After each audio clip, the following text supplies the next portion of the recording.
আসসালামু আলাইকুম। আশা করছি সকলে ভালো আছেন। এই গরমে হালকা, সুস্বাদু আর স্বাস্থ্যকর কিছু খেতে চাইলে পাতলা চাল ডাল খিচুড়ির মতো আর কিছু নেই। এটা শুধু পেট ভরায় না, শরীর ঠান্ডা রাখতেও সাহায্য করে। আজ আমি আপনাদের দেখাবো খুব সহজ উপায়ে বাড়িতে বানাবেন এই বাঙালি রেসিপি। চলুন তাহলে শুরু করি রেসিপিটি আর উপভোগ করি গরমে আরামদায়ক এই খিচুড়ি। এই পাতলা খিচুড়ি শুধু সুস্বাদু নয়, অসুস্থ সময়ে শরীরের জন্য খুবই উপকারী। এভাবে বানিয়ে খেলে বুঝবেন এই গরমে এর মতো আরামদায়ক খাবার আর নেই। এখানে আমি কিছু চিনি গুঁড়া চাল নিয়ে নিচ্ছি 1 কাপের মতো, দেখতেই পাইলেন। তো এর মাঝখানে আমি দিয়ে দিব মসুরের ডাল আর সাথে দিয়ে দিব মুগ ডাল। মুগ ডাল আমি ভালো করে পরিষ্কার করে কিছুক্ষণ পানিতে ভিজিয়ে রাখছিলাম যেন সিদ্ধ মানে ফুটে যায়, ফুটতে কিন্তু সময় লাগে। এখানে আমি মিক্স করে দিয়ে দিব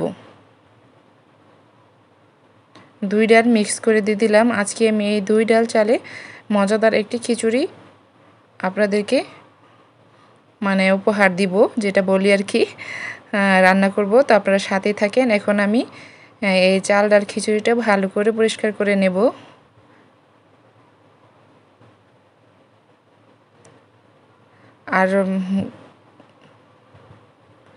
আর এর সাথে যদি একটু আলু ভর্তা শাক মিশিয়ে খান তাহলে মানে সাথে ডিম ভাজি বেগুনের ভরা আর পকোড়া যে কোনো টাইপের কিছু থাকলে কিন্তু খেতে অনেকটাই ভালো লাগে।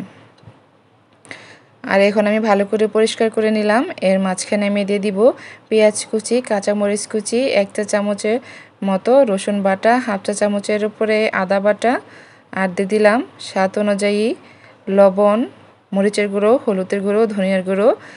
মরিচের গুঁড়ো দিলাম 1/2 চা চামচ, যেহেতু কাঁচামরিচ ব্যবহার করছি। 1 চা চামচ হলুদের গুঁড়ো, 1/2 চা চামচ ধনিয়ার গুঁড়ো দিয়ে এখন এইটা আমি ভালো করে হাত দিয়ে মিক্স করে নেব, মানে একটু মাখিয়ে রেখে দেব। কিছুক্ষণ যাবত মাখিয়ে রেখে দিলে এটা কিন্তু অনেক মানে তাড়াতাড়ি ফুটে যাবে আর খেতেও ভালো লাগবে। ভালো করে হাতের সাহায্যে ভালো করে মিক্স করে নিলাম। এখন এটা আমি 10 মিনিটের জন্য রেখে দেব।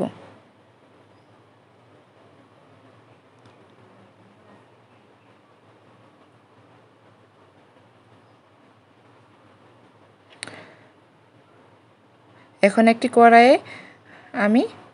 চুলার উপরে বসিয়ে তার মধ্যে আমার রেস্টে রাখা সব কিছু উপকরণ খিচুড়ির চাল ডাল এগুলো আমি দিয়ে দিব।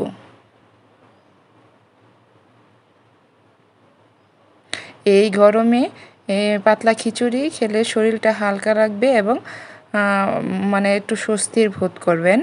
তার জন্য আপনারা চাইলে এটা ঝটপট বাসায় বানিয়ে নিতে পারেন। এখন এর মাঝখানে আমি কিছুটা তেল অ্যাড করে দিব।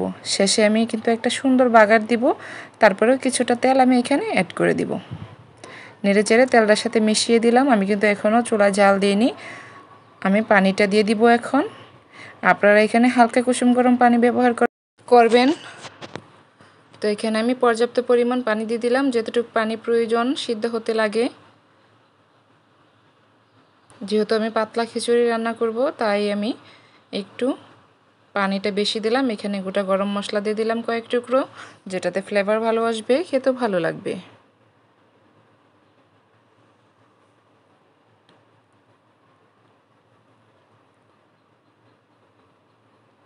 এখন ঢাকা দিয়ে দিলাম। অল্প কিছুক্ষণ ঢাকা দিয়ে রাখতে হবে, আর তাহলে কিন্তু চাল ডালটা ভালো করে ফুটে যাবে। আর একটু খেয়াল রাখতে হবে। এখন এই যে ভালো ফুটে আসছে। তো এখন আমি ঢাকাটা তুলে দিব, না হলে কিন্তু ফেনাটা পড়ে যাবে। তো বারবার নেড়ে চেড়ে দিলাম যাতে নিচে লেগে না যায়। দেখেন চালটা এখনও শক্তই আছে। তো আমি হালকা ভলিউমে এটা আমি সিদ্ধ করে নেব।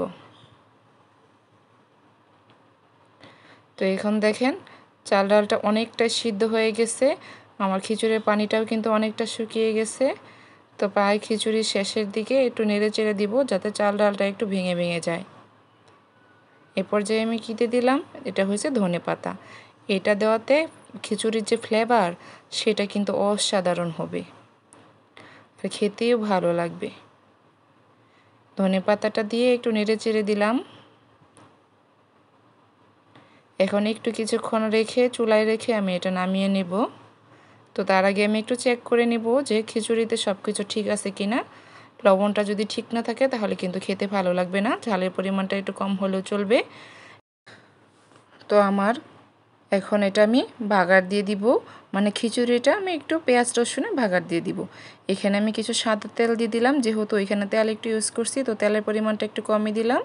আর আমি সরিষার তেল দিব, এই জন্য এখানে কিছুটা পেঁয়াজ কুচি দিয়ে দিব। দিয়ে আমি এখন এটা নেড়ে চেড়ে পেঁয়াজটা একটু ভেজে নেব। তার মাঝখানে আমি একটু অ্যাড করব হলো মানে হালকা জিরা, কাঁচা জিরা ইউজ করব। একটু জিরাটা ভালো করে ভেজে নেব। জিরাটা দেওয়াতে ফ্লেভারটা ভালো আসবে, কি যেহেতু আমি জিরার গুঁড়া বা বাটা ইউজ করিনি, তো আমি আস্ত জিরা দিয়ে দিলাম। এটা থেকেও কিন্তু খিচুড়িটা খেতে অসাধারণ লাগবে। অসাধারণ লাগবে কি, অসাধারণ হয়েছিল, অনেক মজা হয়েছিল। তো এখন নেড়ে চেড়ে এটা আমি একটু ভেজে নেব, একটু গাঢ় করে ভাগারটা দিয়ে নিব। নেড়ে চেড়ে দিব বারবার। পেঁয়াজটা ভাজা হবে অল্প আছে, পেঁয়াজটা ভালো করে ভেজে নেব।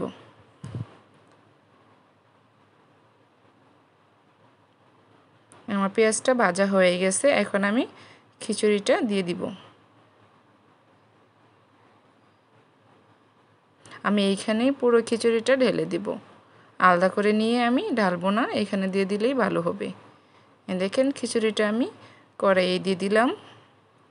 এখন নেড়ে চেড়ে পেঁয়াজের সাথে ভালো করে মিক্স করে নেব। অনেকটাই কিন্তু খিচুড়িটা হয়ে আসছে। এখন একটু বারবার নেড়ে চেড়ে দেব। তো অনেকে কিন্তু পাতলা খিচুড়িটা পছন্দ করে না, তবে আমার মতে পাতলা খিচুড়িটা গরমের মধ্যে খুবই আরামদায়ক একটি খাবার, আর যেটা খেতেও ভালো লাগে। এটার সাথে ডিম ভাজি বা বড়া, এগুলা শাক টাক ভর্তা এগুলো দিয়ে খেলে কিন্তু অনেকটাই ভালো লাগে। তো এখন এই পর্যায়ে দেখেন আমি একটু কাঁচা সরিষার তেল অ্যাড করব, সামান্য পরিমাণ কাঁচা তেল খিচুড়ির উপরে দিয়ে দিলাম। এখানে যদি একটু সরিষার তেল দেওয়া হয় তাহলে কিন্তু ফ্লেভারটা অনেক অসাধারণ আসে। খাওয়ার সময় সরিষার তেলটা কিন্তু নাকে আসে, আর খেতেও কিন্তু ভালো লাগে। আর যদি সরিষার তেলের আচার হয় এই খিচুড়ির সাথে, তাহলে কিন্তু খিচুড়িটা অনেকটাই জমে যাবে।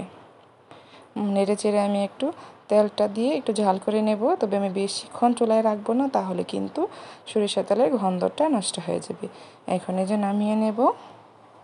তো বন্ধুরা, তৈরি হয়ে গেল আমাদের গরমে আরামদায়ক পাতলা খিচুড়ি। আপনারা অবশ্যই একবার ট্রাই করে দেখবেন। ভিডিওটি ভালো লাগলে লাইক, কমেন্ট আর শেয়ার করতে ভুলবেন না। আর নতুন রেসিপির জন্য সাবস্ক্রাইব করুন আমার চ্যানেল। আর খিচুড়িটা অনেক মজা ছিল, আর দেখতেও যতটা লোভনীয় ছিল, খেতেও কিন্তু অনেকটাই লোভনীয় হয়েছিল। তো আমি নিজে লোভ সামলাতে না পেরে ভিডিওর মাঝখানে কিছুটা খেয়ে নিলাম আপনাদেরকে বলার জন্য। অনেক গরম ছিল, তো পাতলা খিচুড়িটা আমার কাছে গরম গরম খেতেই কিন্তু ভালো লাগে বেশি। আর এই খিচুড়িটা আমি ডিম ভাজি বা যা কিছু দিয়ে খাই না কেন, তবে আমার সাথে একটু মুড়ি নিলে আমার খেতে কিন্তু অনেকটাই ভালো লাগে, আর অনেক মজা হয়েছিল। সবাই ভালো থাকবেন, আবার দেখা হবে নতুন সুস্বাদু রেসিপি নিয়ে। সবাইকে ধন্যবাদ এতক্ষণ আমার সাথে থাকার জন্য।